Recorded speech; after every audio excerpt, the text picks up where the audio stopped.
The road from Kandy to Mahiyangana offers a picturesque yet challenging drive with its winding bends that used to be both thrilling and dizzying for travellers. This renowned drive in the central province of Sri Lanka is a beautiful and scenic journey passing Hunnasgiriya and the Knuckles mountain range. When travelling towards the east coast and on the Kandy-Mahiyanganaya Padyatalava highway, one encounters the 18 Bends Road, also known as Daha Atawangwa.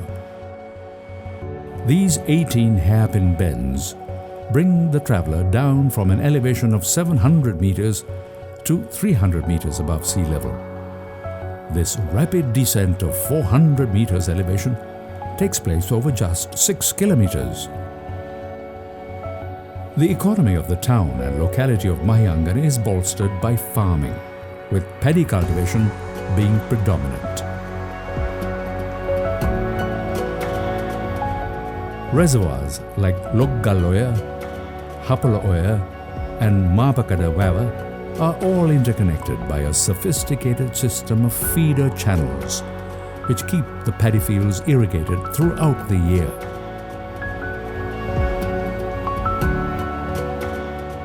The town of Mahiyangana is situated by the banks of the mighty Mahaweli River and is in the district of Badulla.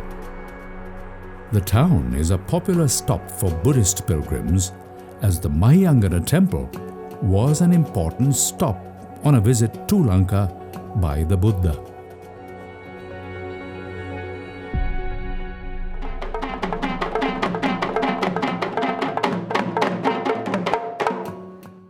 It is said that Gautama Buddha visited Mahiyangana on a Duroto full moon Poya day to settle a dispute between the two tribes of Yakshas and Nagas.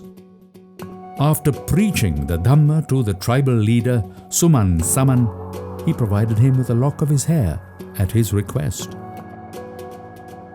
Subsequently, the Yaksha leader, Saman, who is now regarded as deity, built a golden stupa to enshrine the relics at this location. Throughout the ages, kings have added and enlarged the stupa several times over. The most recent reconstruction was completed in 1980 with the addition of a new pinnacle. The Gautama Buddha made 3 visits to Sri Lanka and the arrival at Mahiyangana was his first. Today, this is one of the Solosmasthana or 16 most important sacred sites for Buddhists to worship at and has been declared a protected archaeological monument.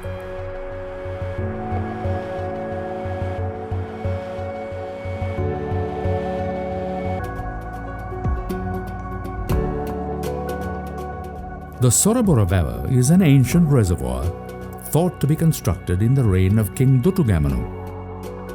In ancient times, the location was referred to as the Sea of Binthanna. The tank has been constructed by creating a dam with an embankment spanning 485 meters. These massive ancient tanks and bodies of water created immense pressure at the point where the water was released.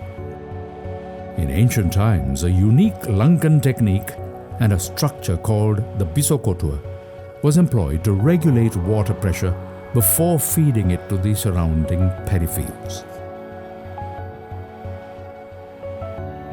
The exceptional feature of the Sorabora Vawa is that no man-made Bisokotua was created. Instead, the builders ingeniously used 2 massive boulders at the ends of the dam to channel the flow of water. A channel on the boulders have been created to allow the flow of water and thus regulated using a simple sluice. Today, this wonder of ancient irrigation technology is still used, and only the spillway has been modernized through a set of gates. This amazing natural stone sluice is one of a kind in Sri Lanka and leaves one in awe of the skills amongst ancient builders.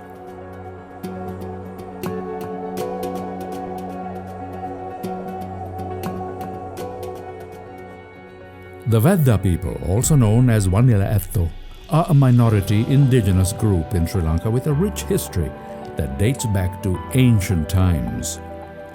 Believed to be the island's aboriginal inhabitants prior to the 6th century BCE, the Vaddas were traditionally forest dwellers who lived in close-knit groups in caves within the dense jungles of Sri Lanka. Their arrival is dated to around 40,000 to 35,000 years ago. Descendants of nomadic hunter-gatherers, they are the first residents of Sri Lanka. Over time, the Vadda people have undergone significant changes and adaptations. They adopted aspects of Sinhala culture and language, which has influenced their way of life and traditions. Despite these influences, efforts have been made to preserve their unique identity and cultural heritage. The Vaddas have also faced challenges due to modernization and encroachment on their traditional lands by major development projects, leading to changes in their lifestyle and practices. The traditional way of life for the Vadda people revolved around foraging and hunting in the jungles of Sri Lanka. Living in harmony with nature, they developed a deep understanding of the environment and its resources. They abide with animist practices and rituals. Today, while some Vaddas continue to engage in traditional practices like hunting and gathering, many have transitioned to other livelihoods due to changing circumstances. The Vadda people's history is intertwined with the ancient roots of Sri Lanka, reflecting a unique cultural heritage that has evolved over time. Despite facing challenges and changes, efforts are being made to preserve their indigenous identity and way of life in the context of the modern world. Mahiyangana holds profound historical and religious significance, particularly for Buddhists. The town nestles along the Mahaweli River and is home to the Mahiyangana Rajamahavihara and the ancient Sorobora Reservoir, showcasing innovative ancient irrigation techniques. Furthermore, Mahiyangana hosts the Damana Vadda village, preserving the unique heritage of the indigenous Vadda people. Despite modern challenges, Mahiyangana is a testament to Sri Lanka's rich history, cultural diversity, and natural beauty, drawing pilgrims and other visitors.